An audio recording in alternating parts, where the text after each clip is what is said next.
Today we're going to learn how to paint watercolour festive leaves and berries in my easy, no fuss way. I'm using two colour schemes, one vibrant and one muted, to suit all tastes. So grab your paints, come on in and let's begin. Hi everyone, Diane here.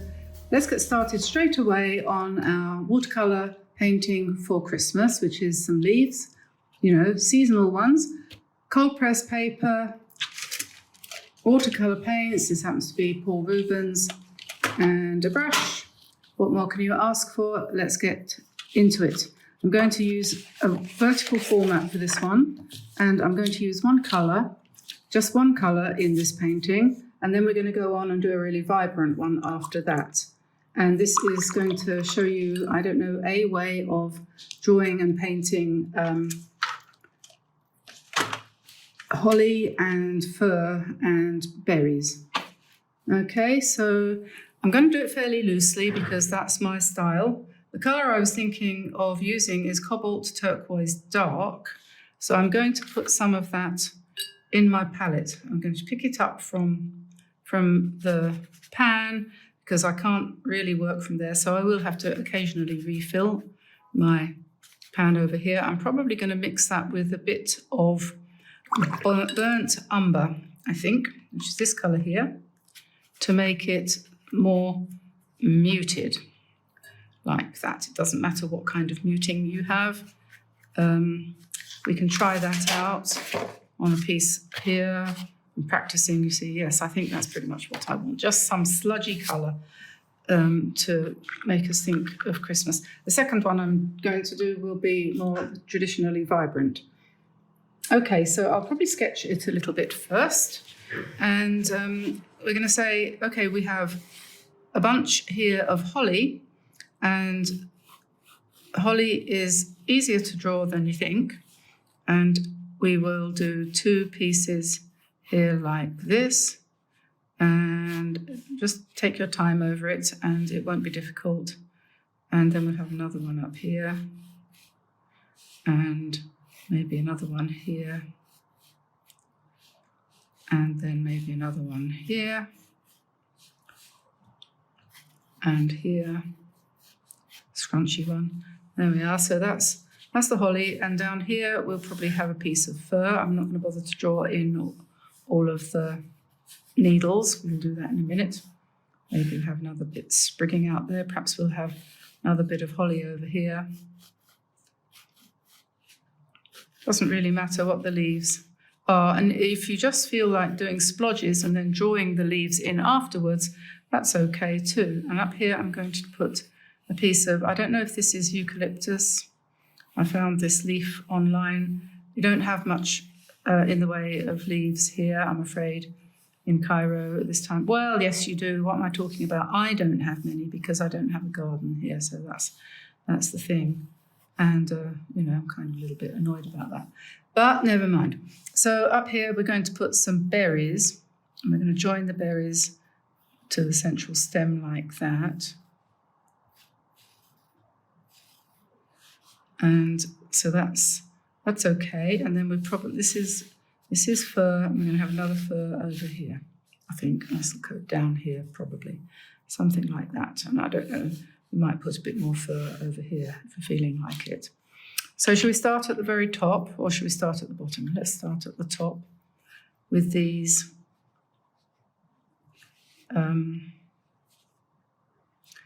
holly leaves. I'm going to try and paint within the lines. That's tricky for me.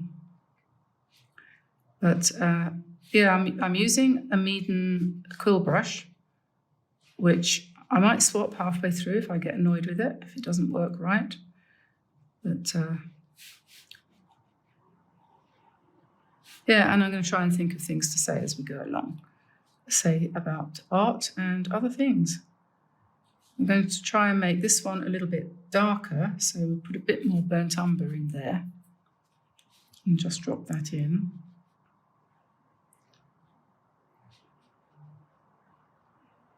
It won't touch. We can fill that in a bit later. A bit more of the green, a bit more water.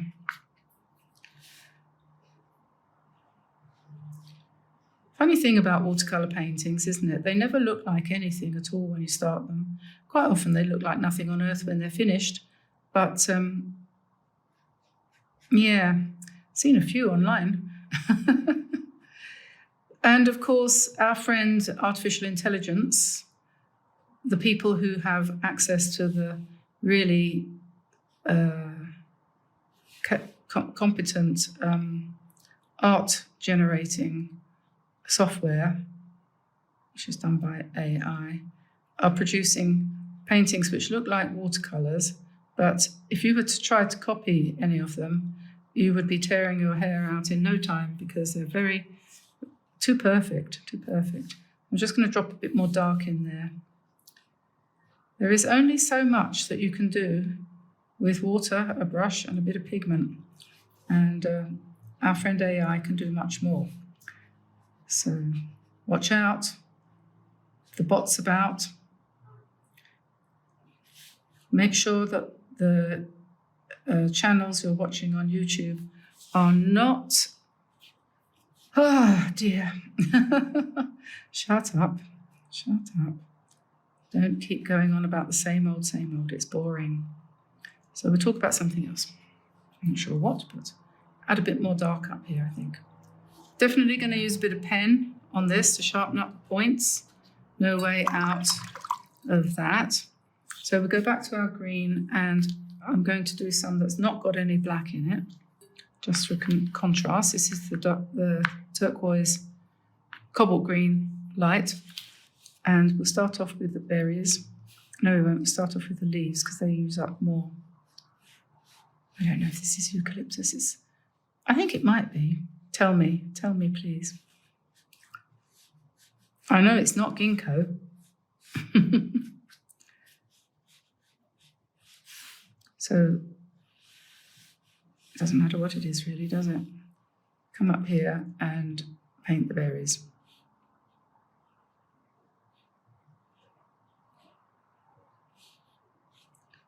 Another one there. Do the stems. You can always rub out your pencil lines afterwards. And you can always put some shadow in, or you can take some of the darker one that we were using here, which is a very good idea, and just drop it in so that you get more of a natural look. And it'll sort of bleed into the stems and things, which is quite good, where it's not too dry. See how that works? And that's quite good. And we'll go to this one. Okay. Don't really like what I've done there. Never mind, we'll go over it later. And then we go back to some more holly here. I think the problem with holly is it's not so much difficult to draw. It's more difficult to paint in a way that you find aesthetically pleasing. And either you go for super accurate or you go for loose. And if you go for loose, I think you'll always find that you end up thinking, I do need to use a pen to sharpen up those points, because if you're going to put the points in, you're not going to spend hours trying to get a perfect point with a paintbrush, are you? Isn't it true? Life is, too precious to waste. Like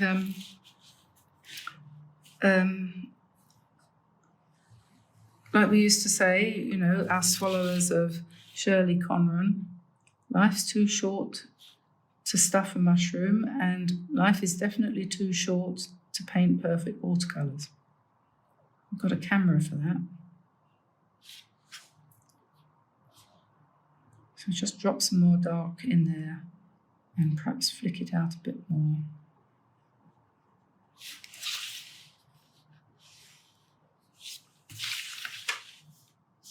Maybe we'll have a bit more umber on this one, make it really dark.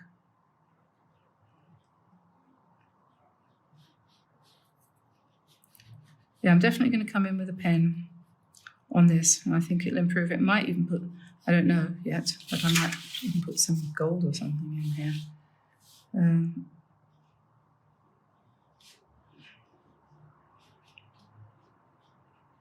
Probably not, because this is all about leaves. And then we need some more down here, like this. Can do some long ones. You know, there are some furs that are very, very, very long.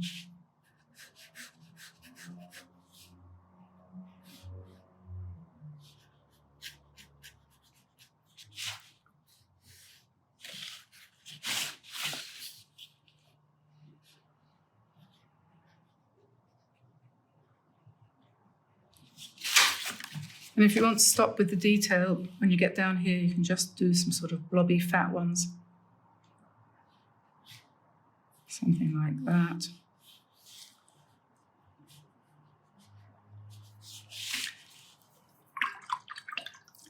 Probably could do with a few more berries actually on here.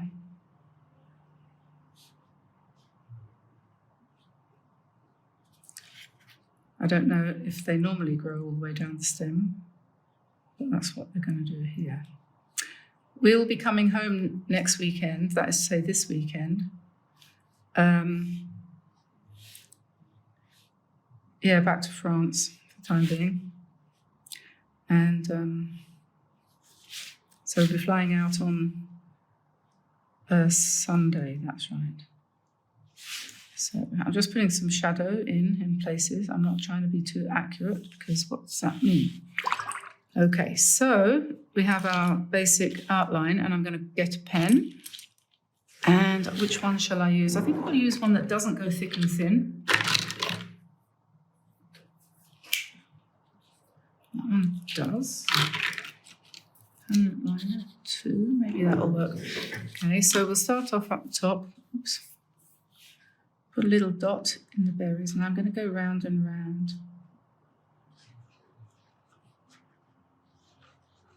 Like that, because it's fun.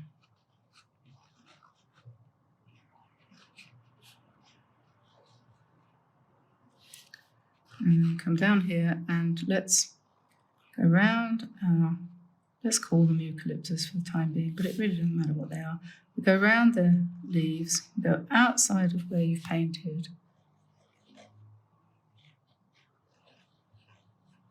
And the wonkier and the more rustic this looks, the better, in my opinion, for what it's worth.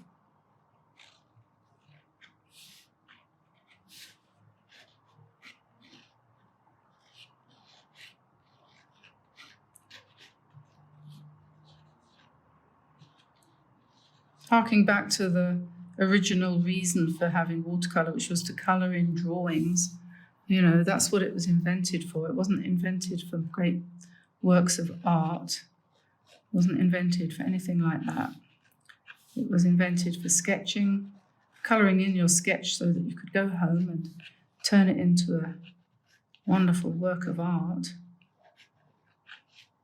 But in the Victorian era, it began to be more accepted as a form of proper art, not just what ladies did on the lawn in their houses of great grandeur.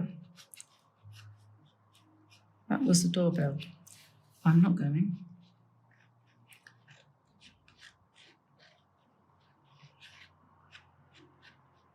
Don't know what that is. So I mean the doorbell, don't know who that is, who's coming to the door. So I'm just going round these leaves and sketching in their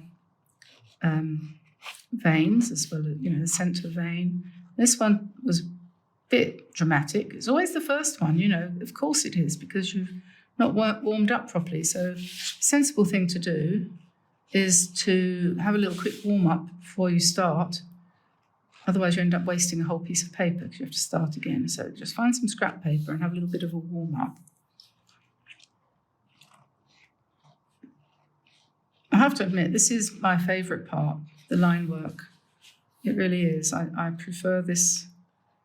So why do I call myself a watercolour painter? I don't really. I'm not an artist at all. I like scribbling, don't you? Some of you will be saying, what do you mean? You shouldn't scribble. That's what children do. seem to have a visitor. I wonder who that is.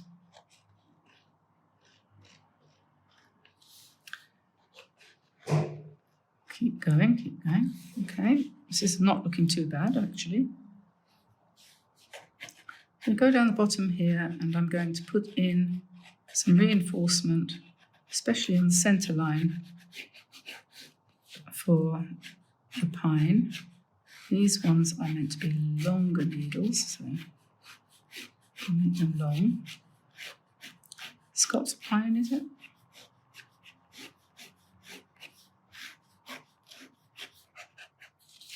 And then this one is more like Douglas. Is it Douglas? I don't know. Anyway, the sort of Christmas tree that we normally have. A blue Christmas tree. They do have a blue tinge, some of them, don't they? And then there's this one, and then we're done. This is a 0.2 Stettler fine liner. It's quite a hard nib, and it's only fine, so it's not emphasizing itself. It's not taking over the whole picture, if you can call it picture, but it's a demonstration of various things going from invented background leaf, some fir, some holly, some what I think is probably eucalyptus with berries. Just draw around them and put a little hole there, and Bob's your uncle. Don't have to do any more than that. And going around the holly and making it look a little bit more realistic, because it does have pointy bits. Unless you happen to be in North America, where a lot of the holly you have there doesn't have pointy bits.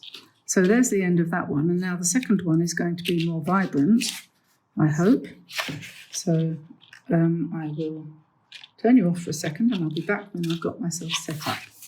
And that one can sit there. Oh, and the idea is you can take each of these individual bits and you can separate them out, paint them for yourself in whatever way you want to do. Okay, so we're on to number 2 now, and same paints, but I'm going to be using different colours. I'm going to be using the 4 colours that are here side by side, which if I look at my cheat sheet, I will find are May green, sap green, oriental green, and cobalt turquoise, and I might use a bit of olive as well, perhaps, but mostly these 4 here. This one is nice and bright, and these 2 are darker, and this one is a contrasting blue, so we won't use much of that, but we might use a bit. And then quinacridone rose, which is this colour here, which is a nice pink, or maybe we should go for cadmium red light, which is more an orange, or we could go for Perylene maroon, which is number 4, that's this one. Yeah, that might be a bit more of the appropriate red, so that's number 4 mixed with number 3 or number 1 there. I'm just shortening their names from cadmium this and pyrrole that to 1, 2, 3, and 4. So I'm going to use a traditional brush. This is a number 4 or 5, I'm not sure which it's rubbed off. Probably a 4 actually. Maybe I need a bigger one perhaps to start with, so I will come down to the 4. Let's start with something more like a 6. Oh God, that's gone hard. I seem to have ruined a brush. This has gone, I must have put it in glue or something. Oh dear, I have to soak it for a bit. That will ruin it completely. Okay. I know I had my brushes somewhere. I'll start with this one then. We'll start with the number 4, and I'm going to start with the lightest colour. I've got a little palette here that I can put it in, colour in, to show you and also to show me. So we'll start off up here. And this is going to be fairly freely painted, okay? And then we'll go just from one to the next. And we'll let them bleed in together. And I won't try to correct anything that you might go, oh, golly gosh, what's she done there? No, we don't correct anything. It's fine. But what we do need to do fairly often is wash out our brush. So I might put in a turquoise leaf here, just one. That one's catching the sun. Then we'll go back to our green here. And we might pop a little bit of olive green in at this stage.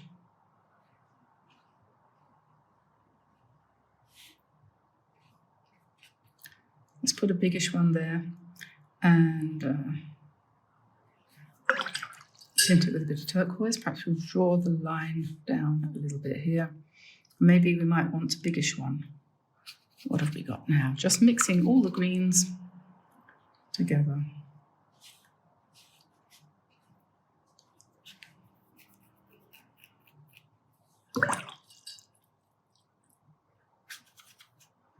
And the way I like to paint my leaves is just to literally press down. You can come out here a little bit, I think. So I pick up the paint, put the point down and press and then lift. Or you can go the other way, starting from the stem and do exactly the same thing but in reverse. And I like to do this too, which is enormous fun, which is to just drop paint into the wet where you've just been and let it get darker. So we have a bit of, what colour is this? That looks nice and dark. Oh yeah, that's nice and dark. I'll put some of that in. If you want to darken your greens, really darken them and make them really punchy, you have to add something strong like purple or red. Okay, so we're just coming down here and painting big leaves, not fig leaves. Let me say that. You might want to put one or two in that are yellowish, so we can pop over to the other side here, and we might want to sort of let it run a bit for fun. Make this one even bigger and sort of swooshy.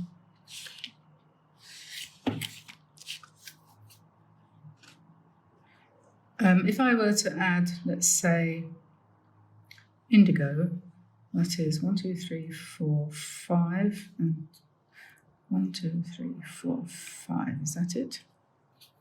Yeah, if I was to add a bit of indigo to this, we'd get a much darker green. Okay, so we could then come out here and we can press down and lift up indigo into that lighter colour. Gives you that, and you can go back here if you want. Still, it's wet, so you can still, surprisingly enough, considering I'm in Cairo, things are taking quite a long time to dry. And then we can come over here, pick up a bit more water and make it a more runny one. And in real life, leaves aren't perfect. They're always funny shapes. So take advantage of that and let your leaves be funny. And now, because it's Christmas, we need to come in with some red, but also because it's Christmas, I need to wait a bit. I have to be patient. I'm going to put a bit of yellow in there. I have to be patient because I need to make it dry.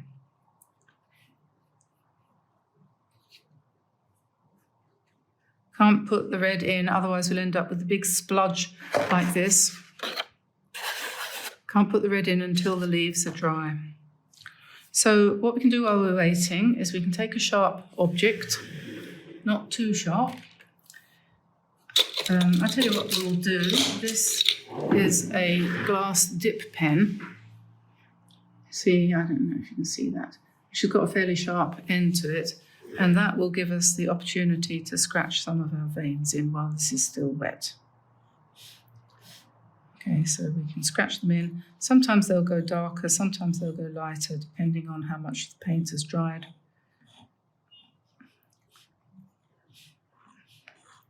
But the ones that don't work at all, you can always come into with a brush later and give it some veins. Okay, so that's that. And I suppose it's probably best actually to put the berries in first and then the little stems. Okay, so I think it's time to give it a try.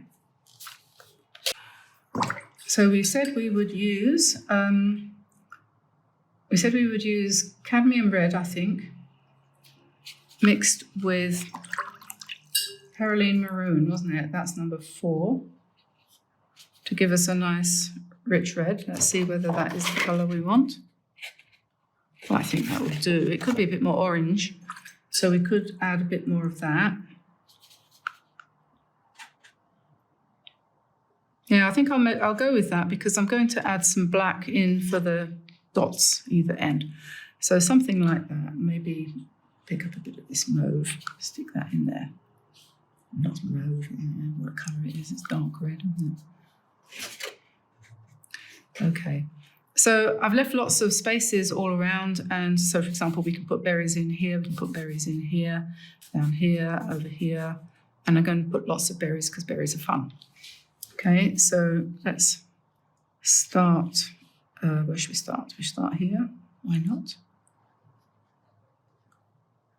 So 1 berry. You can leave a little highlight if you want, but you don't have to. Or if you paint over it by accident, doesn't matter.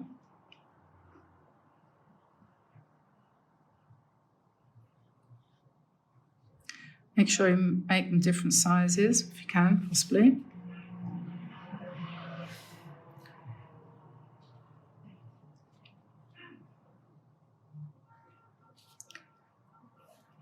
And you might want to do some of them a bit paler.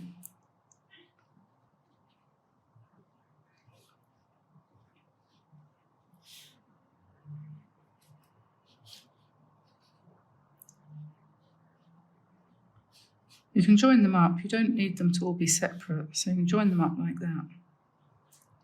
But because our leaves are dry, it's not going to run into there, so that's a good thing. So we put them out here, going smaller and smaller, and in a minute, when it's dry, we'll put the little stems in to join them up to their parent plant.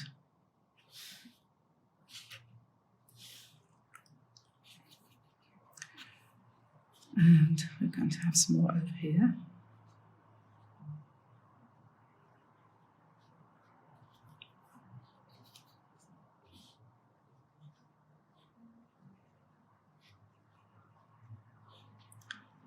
So this is the more traditional colour scheme, isn't it? And if we're going to go on the other side of the plant, we might want to make them a slightly different colour, just perhaps a little bit more bluish. So we go for a slightly bluer red.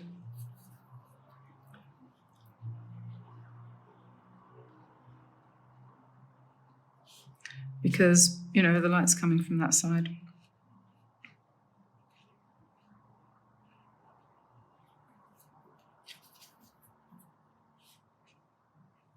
You can paint them whatever colour red you want. I give you permission. And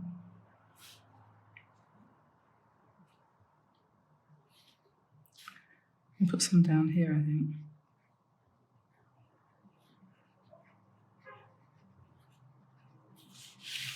And then some up here, finally.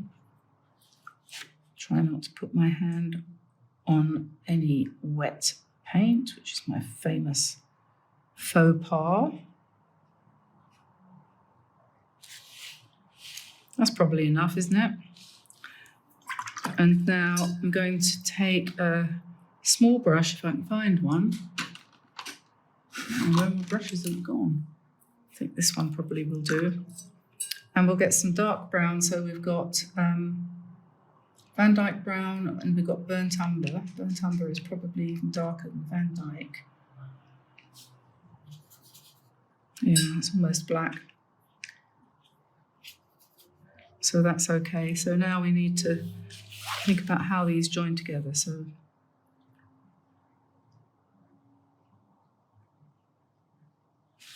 something like that.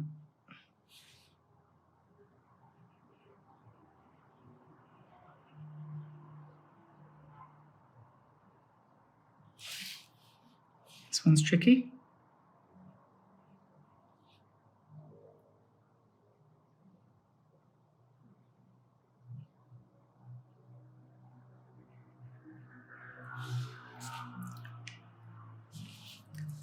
And this one.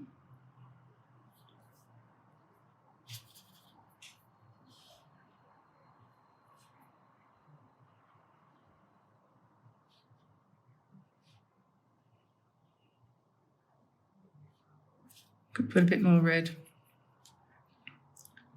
out here, perhaps little ones.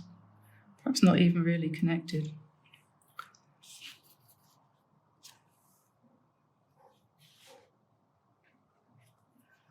Go back to the brown.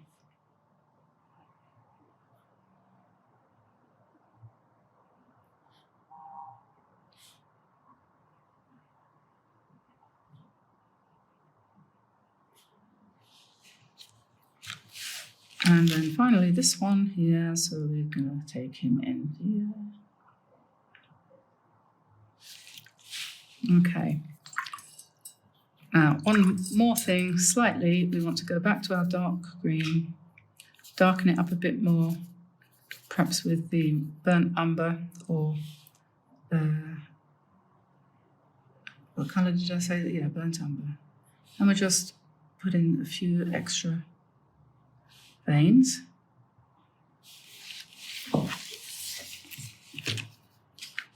On the lighter ones, you might not want them quite so dark.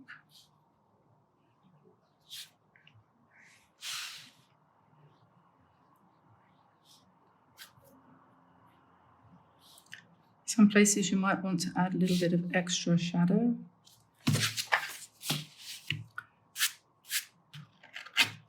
But in general, we're probably okay. And we can probably stop right about now. It's good enough, I think. So I hope that's helpful. Hope you enjoyed that. Nice little painting of peaceful greenery. Looking at it once I've stood up, I think I probably want to put a bit more green on here because that one's a bit blank. And you can always do that. It's a good idea to stand up and look from a distance, but I very rarely give myself the opportunity to do that. But anyway, so that will do. So we have the two, we have the one which is very neutral, and there might be plenty of occasions when you want to paint something as simple as that. And this one is a much more vibrant version, basically the same thing without the holly, or at least you could say with smooth-sided holly leaves like you get in America, much more than we do in England. So there we are. I hope you enjoyed that. It passed a happy half hour for me. And I will see you again soon. Don't forget, take care of yourselves, take care of everyone else as well, and have fun this week. And don't forget to do lots of painting. So I'll see you again soon. And yeah, bye for now, everybody. Bye-bye. Bye-bye, everyone. Bye-bye.